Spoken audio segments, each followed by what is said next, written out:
प्रिय विद्यार्थियों, मैं Sonkiya madam Christ Church Convent School Gadarwara digital class में आपका स्वागत है। प्रिय विद्यार्थियों, मैं हिंदी टीचर कक्षा 10वीं विषय हिंदी। आज मैं आपको पर्यायवाची शब्द, विलोम शब्द और वाक्यांश के लिए एक शब्द समझाने जा रहे हैं। आप ध्यान से समझिए। अब पर्यायवाची वैसे आप सभी जानते हैं। आप पर्यायवाची शब्द तो 3rd से ही पढ़ाने लगते हैं वैसे, पर आप बड़ी क्लास में आ गए 10th में। देखिए पर्यायवाची क्या होता है। किसी शब्द का समान अर्थ बताने वाले शब्दों को ही पर्यायवाची शब्द कहते हैं। किसी शब्द का समान अर्थ बताने वाले शब्दों को ही पर्यायवाची शब्द कहते हैं। हिंदी में शब्द भंडार है। एक शब्द के अनेक अर्थ निकलते हैं। अनेक अर्थ उसी के समान, अनेक अर्थ नहीं उसी के समान अनेक अर्थ निकल जाते हैं। जैसे सिर, सिर से मस्तक भी कहते हैं। आया समझ में? हाथ, हस्त, कर, तो ऐसे शब्द क्या कहते हैं? पर्यायवाची शब्द कहलाते हैं। पर्यायवाची को समानार्थी शब्द भी कहा जाता है वैसे, क्योंकि समान अर्थ निकल रहा है। तो देखिए पर्यायवाची शब्द की परिभाषा मैंने बता दी। अब पर्यायवाची शब्द देखिए, जैसे अंधकार, अंधेरा, तम, अग्नि, आग, पावक, अनंत। अब क्या है? अमृत, अमीय, मधु, सुधा, पीयूष, अमी, असुर, राक्षस, निशाचर, दानव, दैत्य। तो जे आ गए अपने। आया ईश्वर, प्रभु, परमात्मा, जगदीश, परब्रह्म आता है ना। अब देखिए जैसे कमल, जलज, पंकज, नीरज। तो ये क्या है? अपने पर्यायवाची शब्द है। एक शब्द के उसी के समान अर्थ बताने वाले शब्दों को पर्यायवाची शब्द कहते हैं। जैसे एग्जाम में आपके आता है कि कमल के 2 पर्यायवाची शब्द लिखिए, तो उसी के समान और किस किस से कमल, जैसे नीरज लिख देते हैं, पंकज लिख देते हैं। आया ना समझ में आपको? तो ये हो गए पर्यायवाची शब्द आप समझ गए। अब इसी तरह देखिए विलोम शब्द किसे कहते हैं। अब विलोम शब्द क्या होता है? किसी शब्द का विपरीत अर्थ बताने वाले शब्दों को विलोम शब्द कहा जाता है। विलोम शब्द को ही विरुद्धार्थी शब्द, विलोम शब्द और उल्टा अर्थ बताने वाले शब्द भी कहा जाता है। आया समझ में? पर विलोम शब्द कहते हैं किसी शब्द का विपरीत अर्थ बताने वाले शब्दों को विलोम शब्द कहा जाता है। विलोम शब्द जैसे रात, रात का दिन। आया समझ में? आकाश, पाताल। आया समझ में? तो ये क्या है? उल्टे शब्द, उल्टा अर्थ बता रहे हैं, तो ये विलोम शब्द कहलाए। अब देखिए विलोम शब्द जैसे अंधकार, अंधकार का क्या हो जाएगा? प्रकाश हो जाएगा। अनुकूल, प्रतिकूल, अनुराग, विराग, अपेक्षा, उपेक्षा। सिर्फ मैं आपको जो आने वाले हैं वो शब्द बोलकर बता रही हूँ। अनुकूल, इसका हो जाएगा प्रतिकूल। आदर, इसका अनादर हो जाएगा। उपकार, उपकार का अपकार हो जाएगा। एक बात और सुन लीजिए, हर शब्द में आ नहीं जोड़ा जाता, क्योंकि अर्थ का अनर्थ हो जाता है। जैसे फूल, तो अफूल नहीं लिखेंगे, फूल का कांटा लिखेंगे।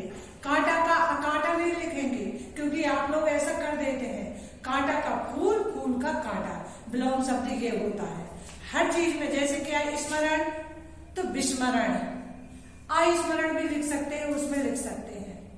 प्रकाश का अंधकार ही लिखेंगे, अप्रकाश नहीं लिखना। नहीं तो बहुत से बच्चे क्या करते हैं, यही लिख देते हैं। तो ऐसा नहीं करना चाहिए। देखिए गरल यानी विष, तो इसका उल्टा क्या होगा? सुधा होगा। गुप्त, गुप्त का होगा प्रकट, का वाला प्रकट। अब देखिए चंचल, स्थिर हो जाएगा। खंडन, मंडन। उन्नति, अवनति। आकाश, पाताल। आस्तिक, नास्तिक। नूतन, पुरातन। तो ये भी आप देख लीजिए, नूतन का पुराना नहीं लिखना, नूतन, पुरातन। जन्म, जन्म, मरण। जन्म मृत्यु, जीवन मरण। आया समझ में? तो ये भी हमको समझना है कि कहाँ और कैसे इसकी विपरीत जोड़ी बनती है, विलोम शब्द की जोड़ी कैसे बनती है।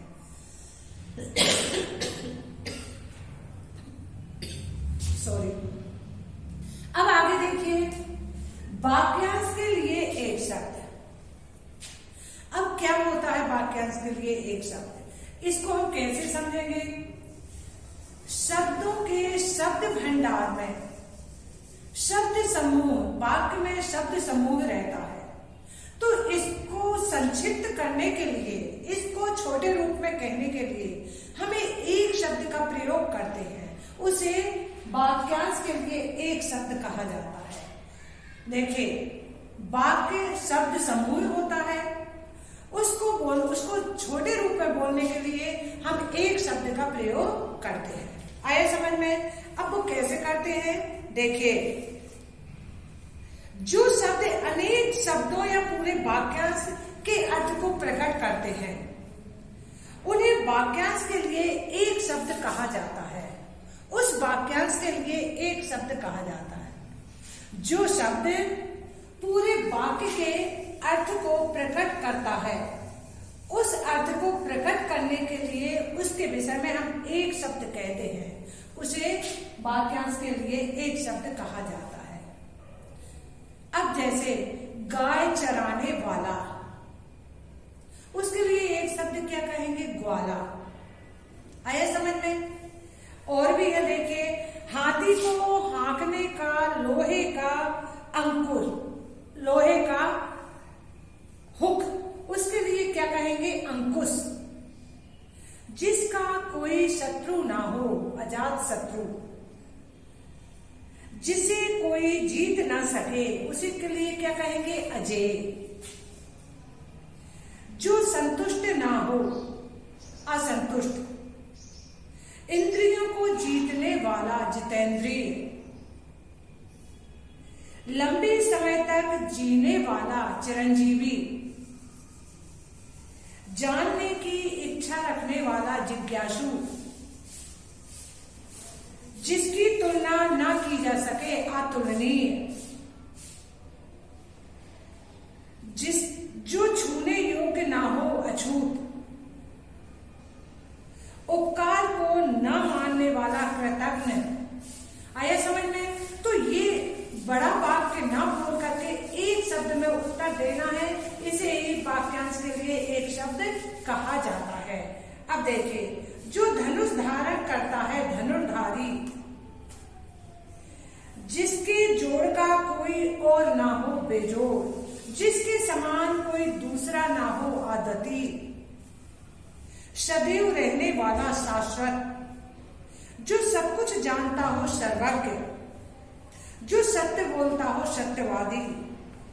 क्षण भर में नष्ट होने वाला, क्षणभंगुर। जो नष्ट होता हो, नश्वर।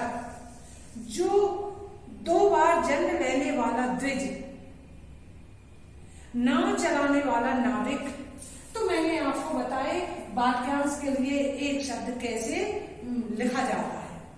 पूरे वाक्य को ना लिख करके उसका पूरा का अर्थ प्रकट करने के लिए एक शब्द बोल दिया जाता है, उससे हमें समझ में आ जाता है पूरे वाक्य का अर्थ। ये होता है वाक्यांश के लिए एक अर्थ। तो बेटा, आज मैंने आपको पर्यायवाची भी समझा दिया, विलोम भी समझा दिया और वाक्यांश के लिए एक शब्द भी बता दिया। आपको समझ में आ रहा होगा।